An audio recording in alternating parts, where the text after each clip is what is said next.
The ambulance siren cut through the quiet morning street, and Edward Hartley gripped the armrest of his wheelchair as the paramedics rushed him through the hospital doors.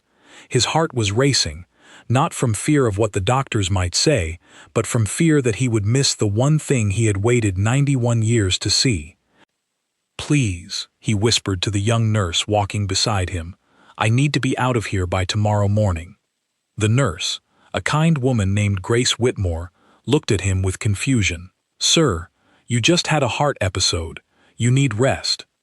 "I need to be at the palace gates by 9 o'clock, Edward said, his voice trembling but firm. "It is the only thing I have left to do." His granddaughter, Lily Hartley, stood in the corner of the room, her hands pressed together, her eyes wet with worry.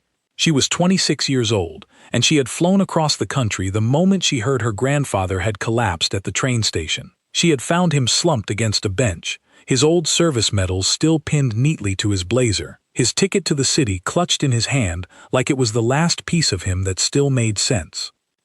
"Grandpa, please," Lily said, kneeling beside the hospital bed. "The guards will still be there next month. The ceremony happens every week." Edward shook his head slowly. "Not every week, my dear. Tomorrow is different. Tomorrow is the anniversary." Lily did not understand what he meant, not fully. She only knew that her grandfather, a man who rarely spoke about his past, had become obsessed in recent months with reaching the royal palace for a single ceremony. He had saved money quietly. He had planned the trip like a soldier plans an operation, mapping train routes, checking weather reports, memorizing bus schedules. The doctor arrived an hour later, a stern man named Dr. Whitmore's colleague, Harold Pierce, who examined Edward's charts with a furrowed brow. "Mr. Hartley, your heart is weak. Another shock like this could be dangerous. I cannot recommend travel of any kind." Edward looked at the doctor with the calm expression of a man who had faced far greater danger than a hospital warning. "Doctor, I fought in places where danger was measured in seconds, not risks on a chart. I have outlived every man I served beside. I am not afraid of dying. I am afraid of not finishing what I started." The room fell silent. Lily wiped her eyes and looked at her grandfather with a mixture of frustration and admiration. "What is tomorrow, Grandpa? Please tell me. You have never told me the full story."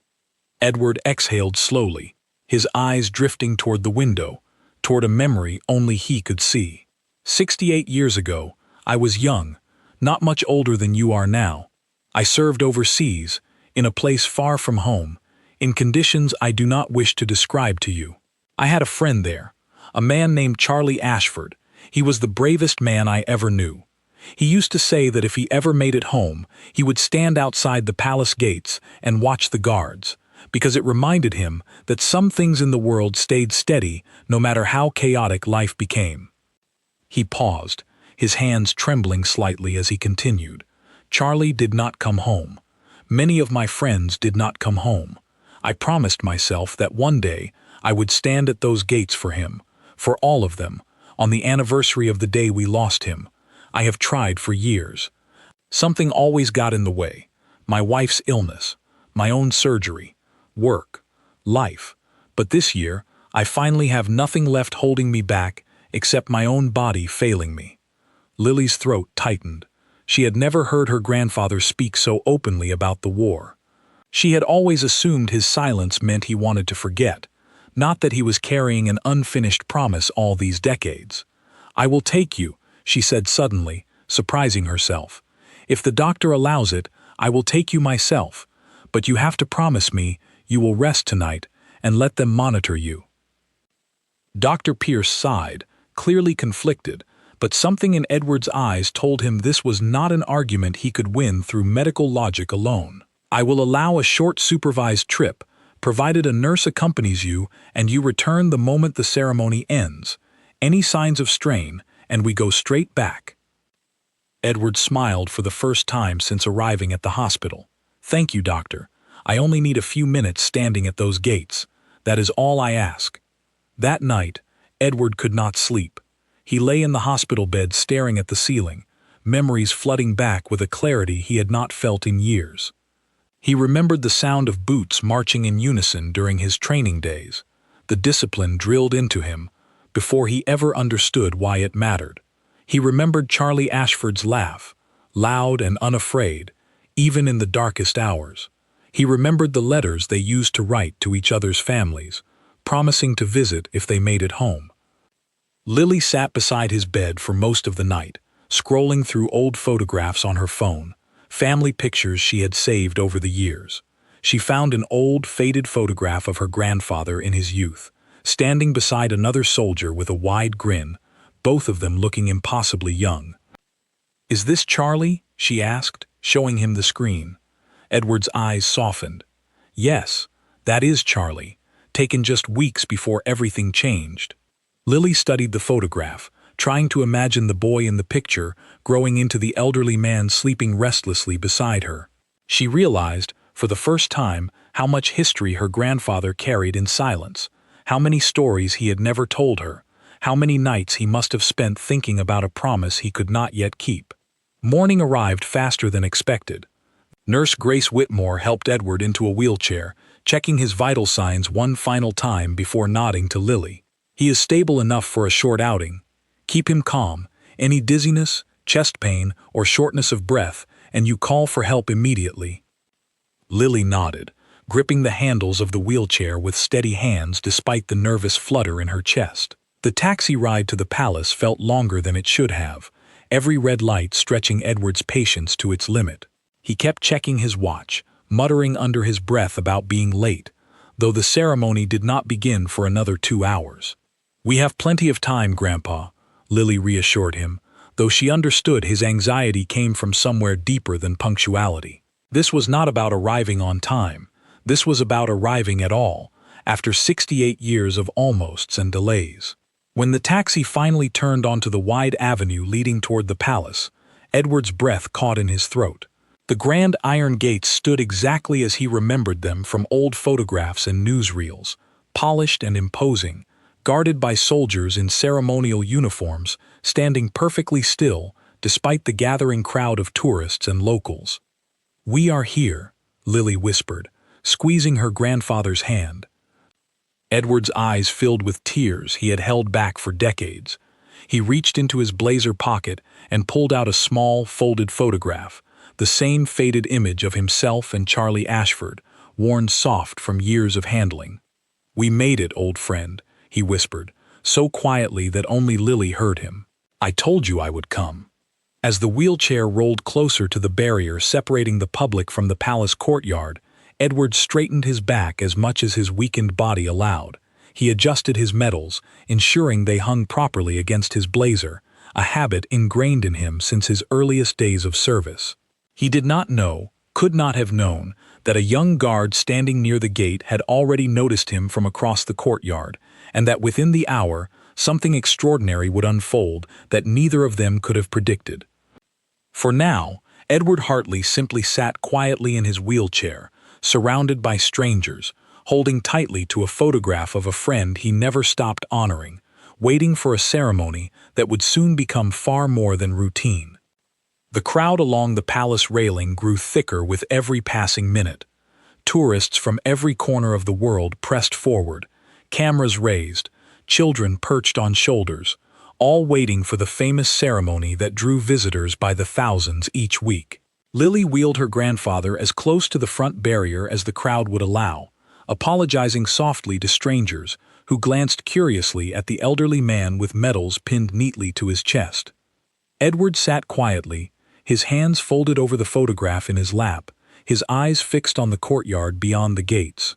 The palace guards stood at their posts like statues, their red uniforms sharp against the gray stone walls, their tall hats casting long shadows in the morning light. He studied them carefully, remembering how, decades ago, he had imagined standing exactly where he now sat, fulfilling a promise made in circumstances far removed from the calm elegance of this courtyard. Near the inner gate, a young guard named Oliver Bennett stood at attention, his eyes trained straight ahead as protocol demanded. Oliver was 24 years old, only 2 years into his role as a ceremonial guard, though his training had been rigorous and his discipline unwavering. Despite the strict rule against moving his head during formation, His peripheral vision caught glimpses of the crowd gathering beyond the barrier, a habit he had never quite managed to suppress. It was during one of these brief, allowed adjustments between formation checks that Oliver noticed the elderly man in the wheelchair. At first, it was simply the medals that caught his attention, the way they caught the morning sunlight, arranged with a precision that spoke of someone who once handled them with great care. Oliver had studied military history extensively before joining the Guard, partly out of family tradition, partly out of genuine fascination with the sacrifices made by those who served in earlier generations. He recognized one of the medals immediately, a distinct emblem given only to those who served in a specific and difficult overseas campaign decades earlier. It was not common. In fact, Oliver had only seen that particular medal in textbooks and museum displays, never in person, never pinned to the chest of a living man standing quietly among tourists. Oliver's curiosity deepened when he noticed the way the old man sat, spine straight despite his evident frailty, hands folded with quiet discipline, eyes scanning the guards with the practiced attention of someone who understood formation and posture far better than the average visitor. This was not simply an elderly tourist. This was a man who had once stood where Oliver now stood, perhaps not in this exact courtyard, but in formations just as demanding, under circumstances far more dangerous. At the change of shift, Oliver found a brief moment to speak quietly with his commanding officer, Captain Daniel Foxwell, a seasoned officer who had led the ceremonial guard for over a decade. Captain Foxwell was known among his unit for his strict adherence to tradition, but also for a deep personal respect for the history the guards represented. "Sir," Oliver said quietly, careful not to draw attention from the surrounding crowd, "there is an elderly gentleman near the front barrier, in a wheelchair. He is wearing a medal I believe was awarded for the overseas campaign studied in our advanced training modules. I have never seen one in person before." Captain Foxwell's expression shifted slightly, his usual composed demeanor giving way to genuine interest. He allowed his gaze to drift briefly toward the crowd, careful not to break formation entirely. He spotted the old man immediately, the medals unmistakable even from a distance, arranged in an order that only someone with genuine service experience would understand. "You are certain of what you saw?" Captain Foxwell asked. "Yes, sir. I studied that campaign extensively. The medal is rare. Very few who received it are still alive today." Captain Foxwell considered this information carefully. Throughout his years leading the ceremonial guard, he had developed a quiet reverence for the veterans who occasionally appeared among the crowds, men and women who had given decades of their lives to service long before the guards standing before them were even born. It was a tradition within the unit, rarely spoken about publicly, to acknowledge such individuals whenever circumstances allowed, though strict protocol usually limited any deviation from the formal ceremony. "Keep your eyes on him during formation," Captain Foxwell instructed quietly. "If circumstances allow, we may consider an appropriate acknowledgement, but nothing reckless. The ceremony must proceed according to protocol unless I decide otherwise." Meanwhile, unaware of the conversation unfolding within the courtyard, Edward remained fixed on his own thoughts, his mind drifting between the present moment and memories of decades past. Lily crouched beside his wheelchair, adjusting the blanket draped over his knees, despite the mild morning temperature, more out of nervous habit than necessity. "Are you feeling all right, Grandpa?" she asked softly. Edward nodded, though his breathing had grown slightly shallow from the excitement and exertion of the morning. "I am better than I have felt in years, my dear. Do not worry about me. Just let me watch." Lily glanced nervously toward the nurse, standing a few feet away, Grace Whitmore, who had accompanied them despite technically being off-duty, moved by Edward's story the previous night, to see this promise fulfilled herself. Grace kept a careful eye on Edward's color and breathing, ready to intervene if his condition worsened, though she said nothing to interrupt the quiet reverence of the moment. As the minutes passed, more visitors gathered along the barrier, drawn by the growing anticipation of the ceremony about to begin. Vendors nearby sold small flags and souvenirs, children giggled and pointed at the guards' tall hats, and photographers adjusted their equipment for the best possible angle. Amid the growing noise and excitement, Edward remained an island of quiet stillness, his eyes never leaving the courtyard. He thought of Charlie Ashford again, remembering the last conversation they shared before the mission that changed everything. Charlie had described this very courtyard in vivid detail, having read about it in a book his mother sent him during their service. He described the guards standing motionless for hours, the precision of their movements during formation changes, the deep sense of tradition and pride the ceremony represented. "One day, Edward," Charlie had said, sitting beside him under difficult circumstances neither of them wished to relive, "when this is over, we will stand there together. We will watch those guards, and we will remember that some things remain steady, no matter what chaos surrounds us." Edward had promised him they would. He had never imagined fulfilling that promise alone, decades later, in a wheelchair, carrying only a photograph instead of his friend's presence beside him. Inside the courtyard, preparations for the ceremony continued according to strict schedule.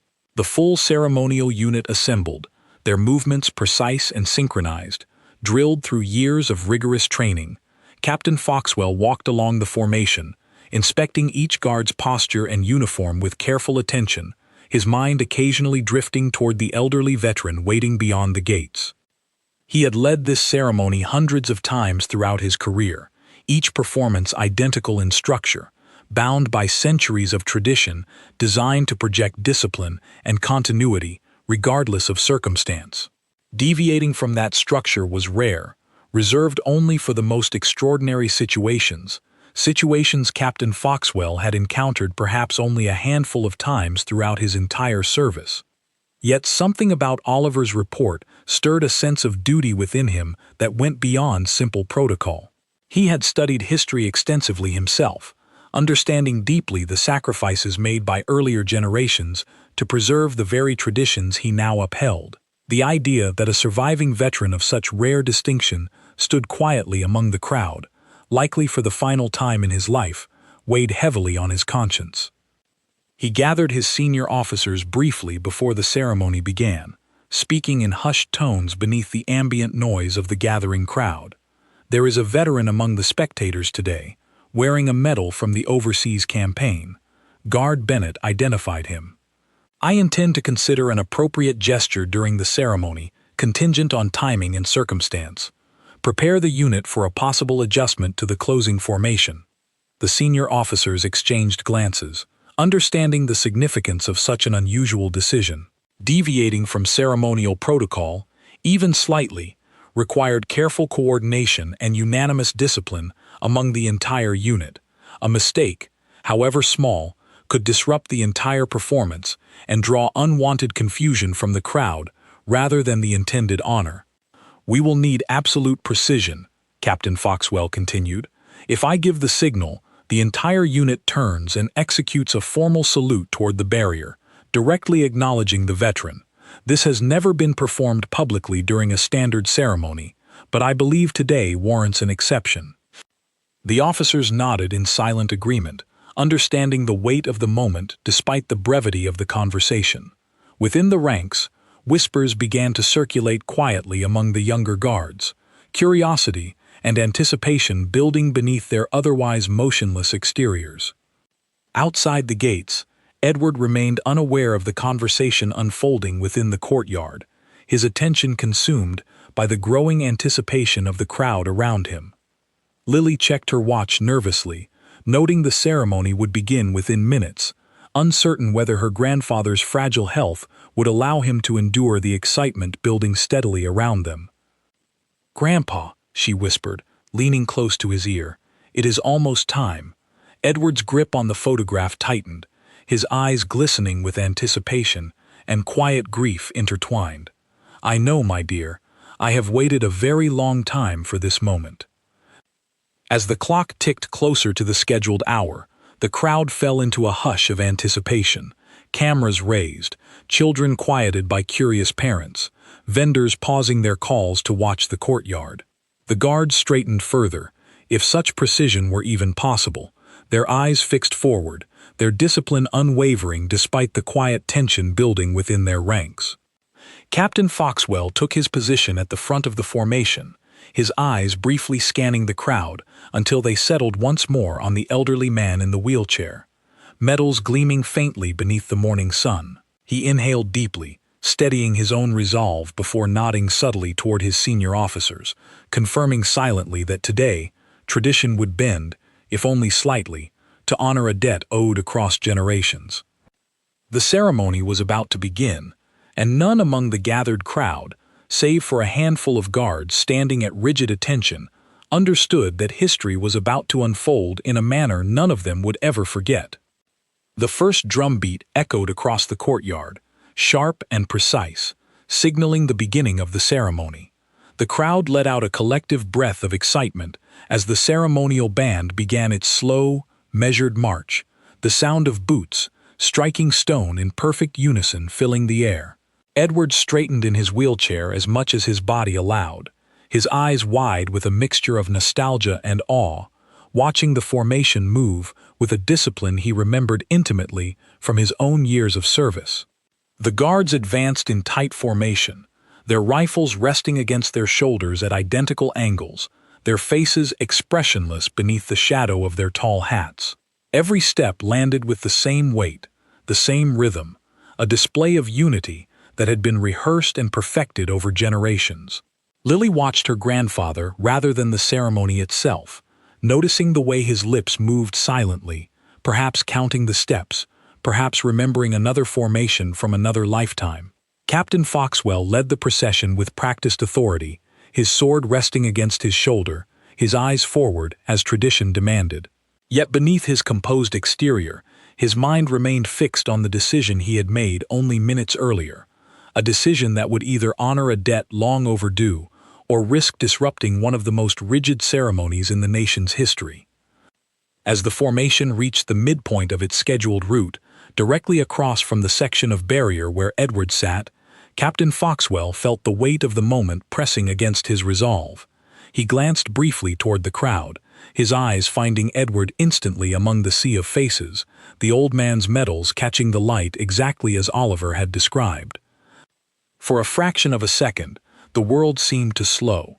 Captain Foxwell recalled every story he had ever read about the overseas campaign represented by Edward's rarest medal, the accounts of soldiers who endured circumstances few could imagine, sacrifices made so that ceremonies like this one could continue peacefully generations later. He thought of his own grandfather, who had served in a different conflict entirely, and the quiet pride the old man carried throughout his life, despite never being publicly recognized for his service. With a subtle motion of his hand, barely perceptible to anyone unfamiliar with military signals, Captain Foxwell gave the order.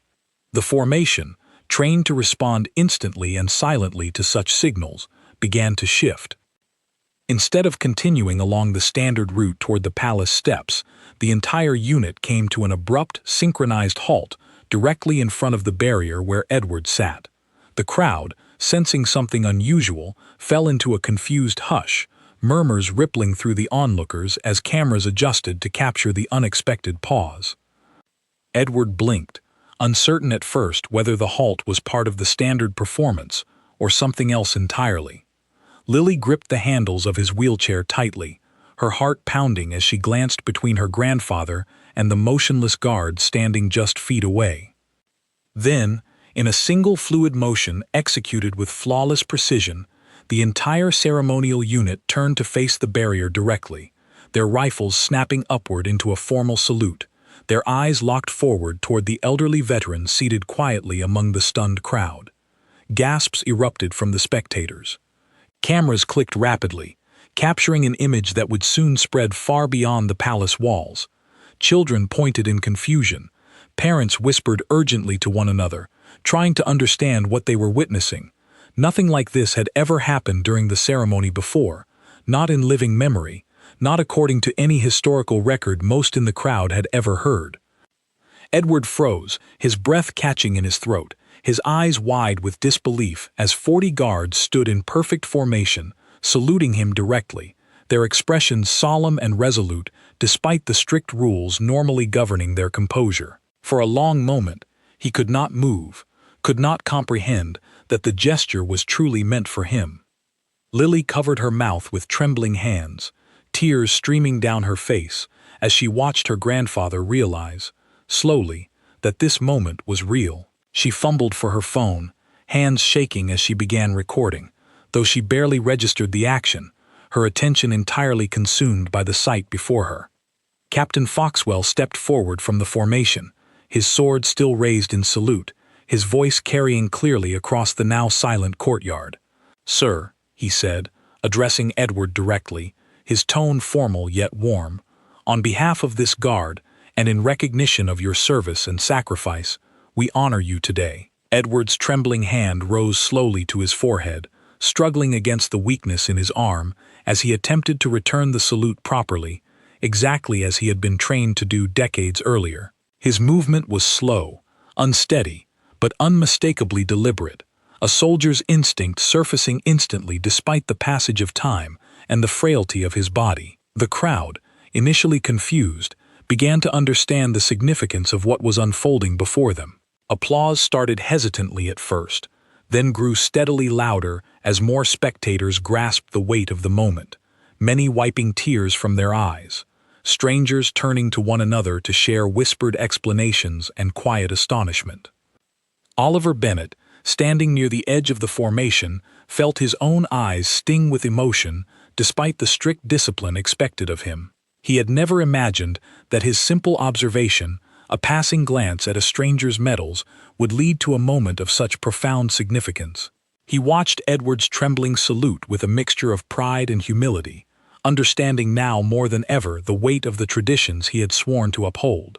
Captain Foxwell lowered his sword slowly, signaling the formation to relax their salute, though the solemn atmosphere within the courtyard remained unbroken. He stepped closer to the barrier, close enough now that Edward could see the genuine respect etched into his expression. "May I ask, sir," Captain Foxwell said gently, "which campaign you served in?"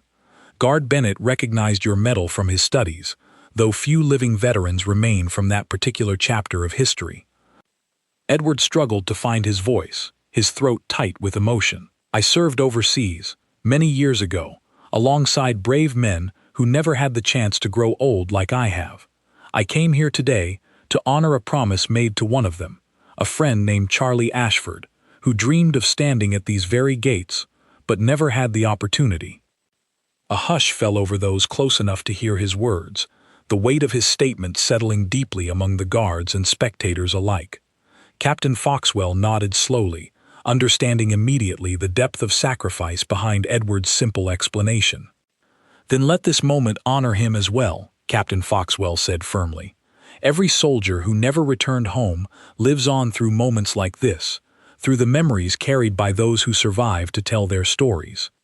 Several guards nearby, moved by the exchange despite their strict training and composure, allowed brief, respectful nods toward Edward, small gestures of acknowledgement within the rigid boundaries of their formation. One guard, an older sergeant named Henry Caldwell who had served in the ceremonial unit for over 15 years, stepped forward briefly from his position, extending a gloved hand toward Edward across the barrier. "Thank you for your service, sir," Sergeant Caldwell said quietly, his voice steady despite the emotion evident in his eyes. "It is an honor to stand before you today." Edward reached out with a trembling hand, grasping the sergeant's firmly, despite his physical weakness. A silent exchange between two generations of service, passing between them in that brief handshake. The crowd's applause swelled further, many spectators now openly crying, overwhelmed by the raw sincerity of the unfolding scene. Lily, still recording despite her tears, felt her heart swell with pride for her grandfather, understanding now more fully the weight of the burden he had carried silently throughout her entire life. She had grown up knowing him as a quiet, gentle man who rarely spoke of his past, never fully grasping the depth of sacrifice and loyalty he carried within him until this very moment. Nurse Grace Whitmore, standing nearby, checked Edward's condition carefully, despite the emotional intensity surrounding them, relieved to see that although his hands trembled and his breathing remained shallow, his color had not worsened, his vital signs holding steady despite the overwhelming moment. Captain Foxwell, aware of the ceremony's schedule, and the need to eventually resume formal proceedings allowed a few more minutes for the moment to unfold naturally before signaling gently to his unit. The guards, understanding the subtle cue, began to reform their ranks, preparing to continue the ceremony while maintaining the solemn respect the moment demanded. Before returning to formation himself, Captain Foxwell leaned closer to Edward, speaking in a voice meant only for the veteran to hear. "Sir, it would be our honor if you would allow us to arrange proper recognition for your service, beyond what circumstances allow today. Would you permit us to visit you, perhaps, to hear more about your friend Charlie Ashford and the campaign you both served in?" Edward, overwhelmed but deeply moved by the offer, nodded slowly. "I would like that very much, Captain, more than you know." As the ceremony resumed its formal procession, the crowd remained noticeably quieter than usual, the earlier excitement replaced by a reflective, almost reverent atmosphere. Many spectators continued glancing toward Edward throughout the remainder of the ceremony, whispering among themselves about what they had just witnessed, understanding instinctively that they had been present for something far beyond the routine spectacle they had originally come to see. Edward remained seated quietly throughout the rest of the ceremony, his eyes occasionally drifting toward the photograph resting in his lap, his lips moving silently as though speaking directly to his old friend. Lily knelt beside him, her hand resting gently on his shoulder, offering silent support as he processed the overwhelming events of the morning. When the ceremony finally concluded, the guards marched back toward the inner courtyard in their usual formation, though several exchanged quiet glances toward Edward as they passed. Small nods and subtle gestures of respect offered discreetly, despite the strict protocol governing their movements. Oliver Bennett, passing closest to the barrier, allowed himself one final glance toward the elderly veteran, silently grateful for the small observation that had led to such a profound moment of honor. As the crowd began to disperse, several spectators approached Edward directly, thanking him for his service, some sharing brief stories of their own family members who had served in similar circumstances decades earlier. Edward accepted their kindness graciously, though exhaustion had begun to settle deeply into his fragile body, the emotional and physical toll of the morning finally catching up with him. Grace Whitmore gently reminded Lily that it was time to return Edward to the hospital for further observation, though neither of them wished to rush the lingering moments of quiet reflection surrounding them. As Lily began wheeling her grandfather away from the palace gates, Edward turned briefly, casting one final glance toward the courtyard where the guards had already resumed their silent, motionless posts. "We did it, Charlie," he whispered softly, clutching the worn photograph tightly against his chest. "We finally made it." Neither Edward nor Lily yet understood the scale of what had just occurred, unaware that within hours, footage of the unexpected salute would begin circulating rapidly across social media, capturing the attention of millions who had never even heard of Edward Hartley or his lifelong promise to a friend lost decades earlier in service to a cause far greater than either of them could have imagined at the time. By the time Edward arrived back at the hospital, the video Lily had recorded was already spreading faster than either of them could have anticipated. She had shared it initially with only a handful of close friends and family members, wanting to preserve the memory rather than seek any wider attention. Within hours, however, one of her cousins had shared it publicly, and from there, the footage began traveling across various platforms with startling speed. By early afternoon, the video had been viewed hundreds of thousands of times. By evening, that number had climbed into the millions. News outlets, initially skeptical of the footage's authenticity, began reaching out to the palace communications office for confirmation, eager to verify whether the unusual salute had truly been an authorized deviation from standard ceremonial protocol. Inside the hospital room, Edward rested quietly, unaware of the growing storm of attention building around him. Lily sat beside his bed, her phone buzzing constantly with notifications, messages from friends and strangers alike, expressing astonishment and admiration for what they had witnessed online. "Grandpa," she said gently, showing him her phone screen, "I think a lot of people have seen what happened today." Edward squinted at the screen, unfamiliar with the technology and slightly overwhelmed by the sheer volume of comments and shares displayed beneath the video. "I do not understand all of this, my dear. I only wanted to keep a promise. I did not intend for this to become such a spectacle." Lily smiled softly, setting her phone aside. "I think that is exactly why it means so much to people, Grandpa. It was not staged. It was not planned by you. It was real, and people can see that." Dr. Pierce entered the room shortly after, checking Edward's vital signs with visible relief at his stable condition despite the exertion of the morning. "Your heart rate has settled nicely, Mr. Hartley. Whatever excitement you experienced today seems to have done you more good than harm, remarkably." Edward chuckled weakly. "Perhaps closure is better medicine than anything found in your cabinets, Doctor." Meanwhile, the Palace Communications Office found itself managing an unprecedented surge of media inquiries. Reporters from numerous outlets sought official statements regarding the unusual deviation from ceremonial protocol, some questioning whether such an action had been properly authorized, others simply eager to learn more about the identity of the veteran involved.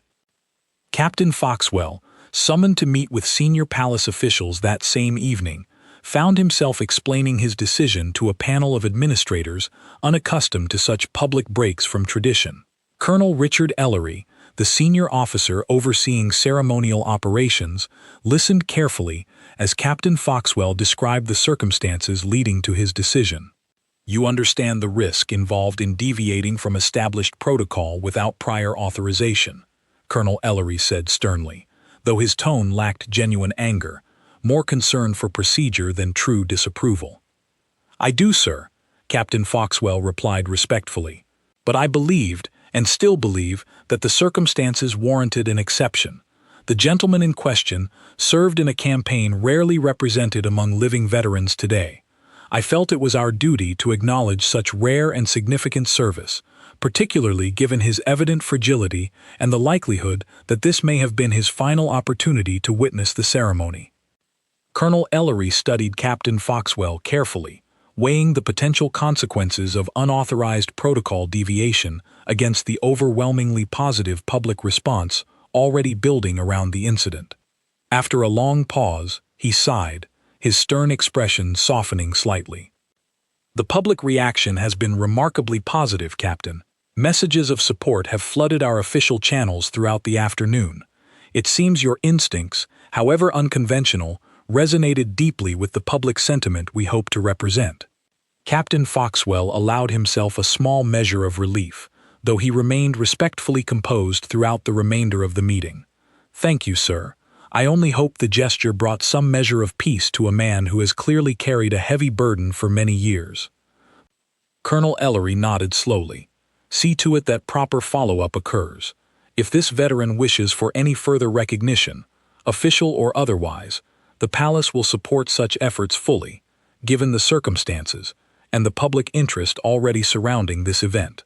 News crews began arriving outside the hospital by the following morning, eager to interview Edward directly regarding the viral moment and the story behind it. Lily, protective of her grandfather's fragile health, initially hesitated to allow any media access, worried about overwhelming him further after such an emotionally taxing experience. However, Edward himself insisted on speaking briefly with reporters, feeling a responsibility to honor Charlie Ashford's memory properly now that public attention had unexpectedly turned toward his story. "If people wish to hear about Charlie," he told Lily quietly, "then I should be the one to tell them, properly, rather than allowing rumors or assumptions to distort his memory." Lily reluctantly agreed, arranging a brief, controlled interview within the hospital room itself, limiting the number of reporters allowed inside and setting strict time limits to protect her grandfather's health. A journalist named Claire Bennett, unrelated to Guard Bennett, despite the shared surname, was selected to conduct the interview, chosen for her respectful and measured approach to sensitive stories involving elderly individuals. "Mr. Hartley," Claire began gently, "can you tell us about the promise that brought you to the palace yesterday?" Edward recounted the story carefully, describing his friendship with Charlie Ashford, the shared dream they held during their service overseas, and the decades-long journey toward finally fulfilling that promise. He spoke slowly, pausing occasionally to gather his strength, yet his voice remained steady and clear throughout the interview, carrying the quiet dignity of a man finally able to share a burden he had carried alone for far too long. "I did nothing extraordinary," Edward insisted toward the end of the interview. "I simply wanted to keep a promise made to a dear friend who never had the chance to fulfill it himself. The honor belongs entirely to him and to every soldier who never returned home." Claire, visibly moved by his words, thanked him sincerely before concluding the interview, promising to portray his story with the respect and dignity it deserved. The resulting article, published later that day alongside the viral footage, quickly became one of the most widely shared human interest stories of the year, resonating deeply with audiences far beyond the immediate region. Comments flooded beneath the article, many sharing personal stories of their own family members who had served in similar circumstances, others simply expressing gratitude for witnessing such a genuine display of respect between generations. A few skeptics initially questioned whether the entire event had been staged for publicity purposes, though such doubts were quickly dismissed once palace officials confirmed the spontaneous nature of the guard's decision, corroborated by numerous independent witnesses present at the scene. Back within the hospital room, Edward found himself inundated with well-wishes from strangers around the world, letters and messages arriving through various channels expressing admiration and gratitude for his story. Though overwhelmed by the sudden attention, he remained humble throughout, insisting repeatedly that the true honor belonged to those who never returned home rather than to himself.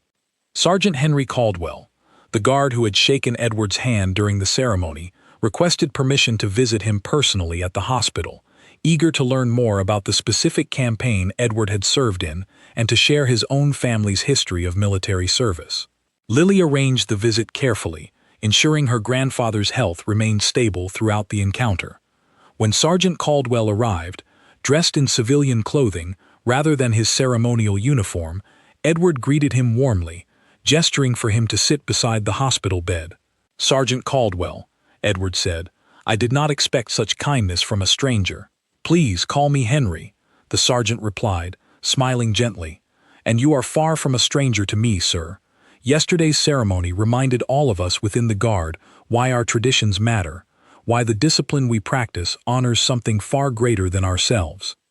The two men spoke for nearly an hour, Edward sharing additional details about his service overseas, Henry listening intently, occasionally sharing his own family's military history spanning multiple generations. Lily observed quietly from the corner of the room, moved deeply by the genuine connection forming between her grandfather and a man who, only a day earlier, had been a complete stranger, standing rigidly at attention within palace formation. As evening approached, Captain Foxwell himself arrived at the hospital, having personally requested permission from palace officials to visit Edward following the overwhelming public response to the previous day's ceremony. He entered the room respectfully, removing his cap despite being in civilian attire, a gesture of continued respect toward the elderly veteran resting before him. "Mr. Hartley," Captain Foxwell said warmly, "I wanted to personally thank you for allowing us the honor of recognizing your service yesterday. The response from the public has been overwhelming, and many have expressed how deeply moved they were by witnessing such a genuine moment between generations." Edward extended a weakened hand toward the captain, grasping his firmly despite his physical exhaustion. "Captain, it is I who should thank you.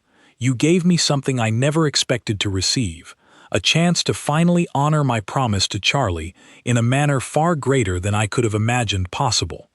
Captain Foxwell nodded solemnly, understanding fully the weight of the moment shared between them. "If it would not be too much trouble, sir, the palace would like to explore the possibility of a more formal recognition ceremony in the coming weeks, perhaps allowing you the opportunity to share Charlie Ashford's story more fully with the public, ensuring his memory receives the honor it rightfully deserves."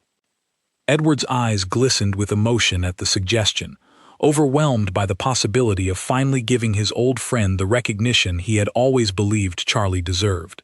"I would be honored, Captain, truly honored." As news of the potential formal recognition ceremony began circulating quietly among palace officials and media outlets alike, Edward's story continued gaining momentum across the world, transforming from a simple viral video into a broader conversation about honoring the sacrifices of earlier generations. A conversation neither Edward nor the guards involved had ever intended to spark, yet one that resonated deeply with audiences hungry for genuine displays of respect and gratitude in an increasingly distracted world. 3 weeks passed before Edward felt strong enough to leave the hospital permanently, his condition stabilizing enough for Dr. Pierce to finally approve his discharge. During those weeks, the palace had quietly arranged the formal recognition ceremony Captain Foxwell had promised, coordinating carefully with Lily to ensure the event would not overwhelm her grandfather's fragile health. The ceremony was scheduled to take place in a smaller, more private courtyard within the palace grounds, away from the large crowds that typically gathered for the daily guard changes.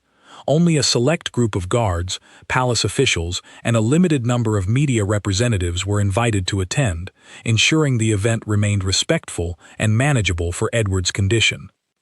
On the morning of the ceremony, Lily helped her grandfather dress carefully, ensuring his medals were arranged exactly as he preferred, each one polished to a careful shine the night before. Edward's hands trembled slightly as he adjusted his blazer, though his eyes carried a calm resolve Lily had rarely witnessed throughout her life. "Are you ready, Grandpa?" she asked softly, kneeling beside his wheelchair. Edward nodded, clutching the worn photograph of himself and Charlie Ashford tightly in his lap. "I have been ready for 68 years, my dear. Today, I simply get to finish what I started." The private courtyard was modestly decorated, simple yet dignified, reflecting the solemn nature of the occasion. Captain Foxwell greeted Edward personally as he arrived, along with Colonel Ellery and several senior palace officials who had taken a genuine interest in ensuring the ceremony properly honored both Edward and the memory of Charlie Ashford. Sergeant Henry Caldwell and Guard Oliver Bennett stood among the small formation gathered for the occasion, both having requested specifically to be present, given their roles in the events that had unfolded weeks earlier. Oliver, still slightly in awe of the situation his simple observation had set into motion, watched respectfully as Edward was wheeled toward the center of the courtyard. Colonel Ellery began the brief ceremony with a short address, acknowledging the rare and significant nature of Edward's service, as well as the broader message his story had conveyed to audiences worldwide regarding the importance of honoring sacrifices made by earlier generations. He then invited Edward to share, in his own words, the story of his friendship with Charlie Ashford, an invitation Edward accepted with quiet determination. Speaking slowly but clearly, Edward recounted the story in greater detail than he had ever shared publicly before, describing the friendship he shared with Charlie during their service overseas, the dreams they held for a peaceful future, and the tragic circumstances that ultimately claimed his friend's life before he could ever fulfill his own wish to witness the palace ceremony himself. "Charlie was the better man between us," Edward said, his voice trembling slightly with emotion. He believed deeply in the idea that even amid chaos and uncertainty, some traditions remain steady, offering comfort and continuity to those who need it most. "I have carried his dream for 68 years, and I am deeply grateful to this guard, and to everyone who has shown such kindness toward an old man simply trying to honor a promise."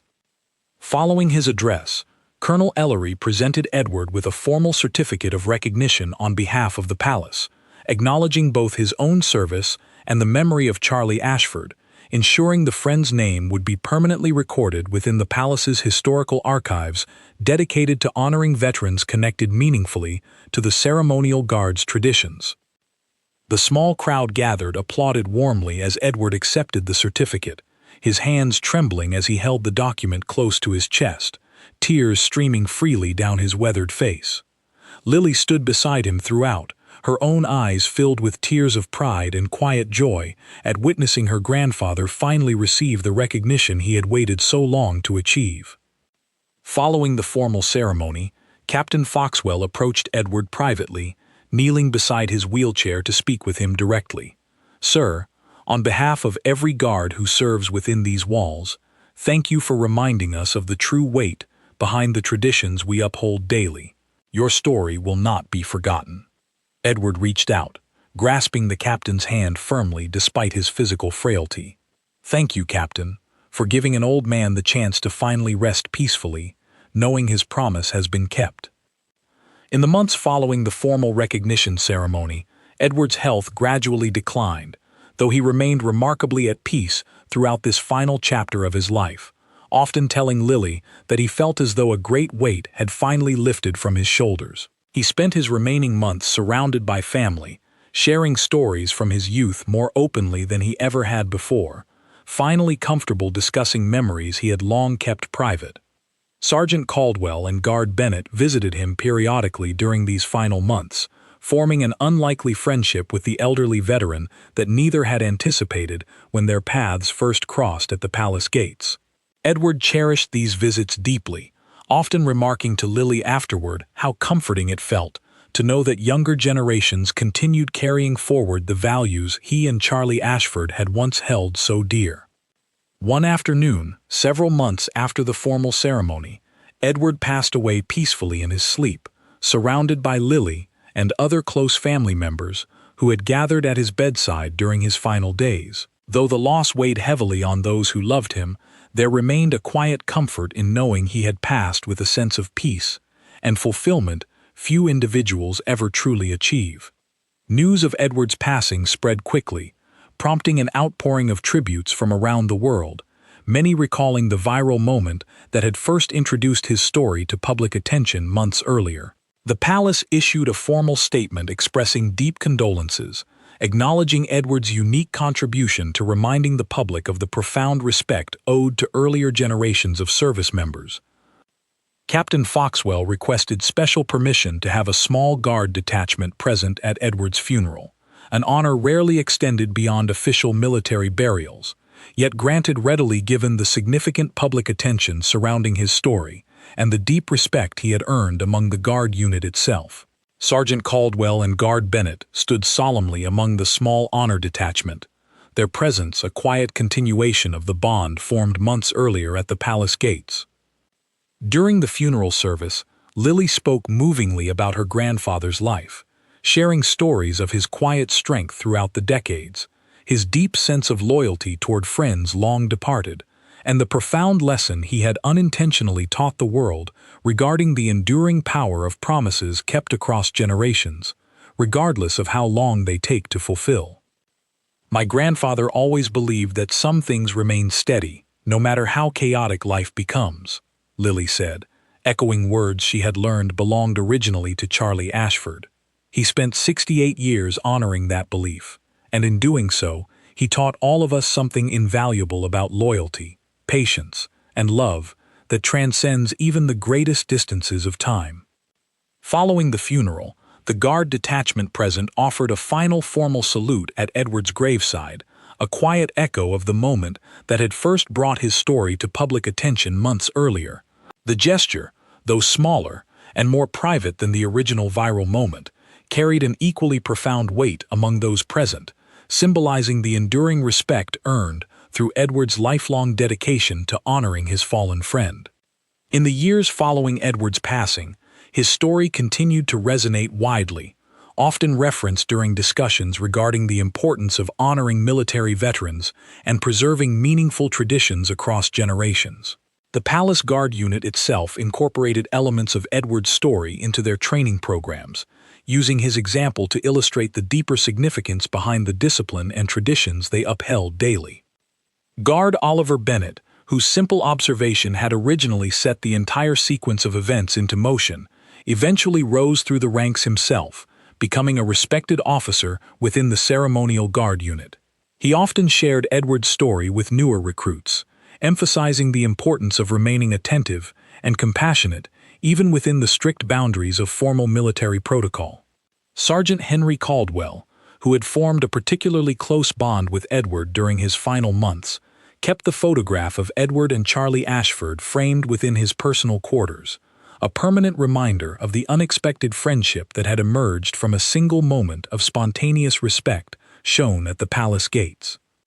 Lily Hartley, forever changed by witnessing her grandfather's story unfold so publicly, dedicated herself afterward to preserving and sharing stories of other veterans within her community, ensuring that promises like the one her grandfather made to Charlie Ashford would never again remain hidden or forgotten simply due to modesty or circumstance.